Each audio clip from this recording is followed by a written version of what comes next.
انا خلصت كل. انت يا زفت يا زفت تعالى هتعيش، انا خلصت الفطار. غلبني عايز ياكل على الجاهز وخلاص. بطاطس الصوابع.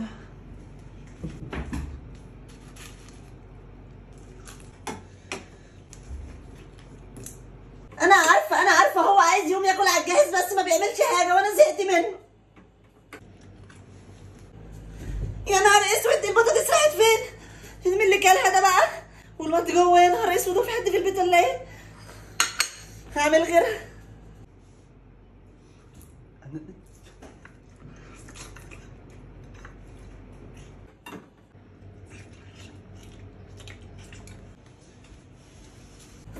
لا كده كتير، يبقى البطاطس والاناناس. لا انا مش هحط البيت كده، هنكم. شفتك يا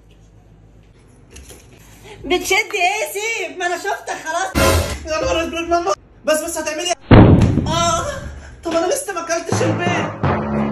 احسن عشان تبقى تاكل الاكل تاني وانت نايم متكسح جوه مش عايز تجيب عيش. احلى شويه مانجا دول ولا ايه؟ انا هحط شفشق المانجا دلوقتي في التلاجة، اي كلب هيقرب منه لحد ما ابوك يجي من الشغل هشبشب له على وشه. يا رب ما حد يقرب له. مش عارف ايه السقه اللي ما فيهاش حد تتسرق دي، اما بصي في التلاته بقى. يا رب الاقي حاجه بقى. ايه ده؟ شفشق مانجا.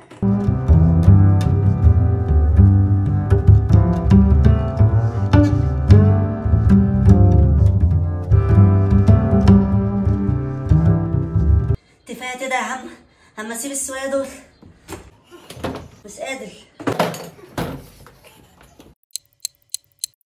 يا رب بقى نلاقي حاجه في التلاجة اللي ما بيتحطش فيها حاجه دي. انا عارف حظ خرا مفيش. ايه ده؟ يعني يوم ما اجي الاقي شويه المانجا الصغيرين دول اشربهم بقى وخلاص. يا نهارك اسود، يا نهار اسود، انت شربت الشفشق كله لوحدك يا مفجوع.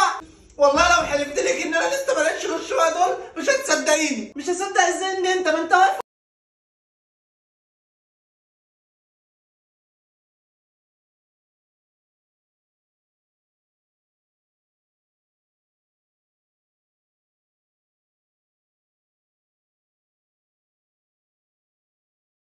تضرب بيوم الاتنين مره واحده بقى.